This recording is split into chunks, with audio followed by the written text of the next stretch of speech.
جاء أبو هريرة إلى النبي صلى الله عليه وسلم فسأله فقال له: من أسعد الناس بشفاعتك يوم القيامة يا رسول الله؟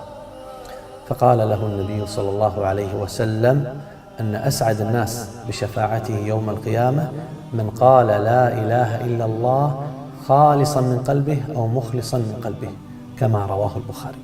أيها الإخوة، نريد يوم القيامة أن النبي صلى الله عليه وسلم يشفع لنا.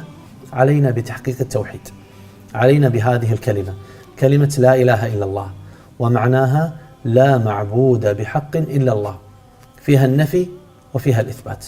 نفي الشريك عن الله عز وجل، وإثبات الألوهية لله سبحانه وتعالى، فهو الرب المستحق للعبادة الذي تصرف إليه العبادات وحده لا شريك له، وننفي عن الله سبحانه وتعالى أي شريك، ونجعل ذلك خالصا مخلصين لله سبحانه وتعالى، نبتغي بهذه الكلمة وجه الله عز وجل، لا نشرك مع الله أحدا ولا نرجو بها غير الله سبحانه وتعالى.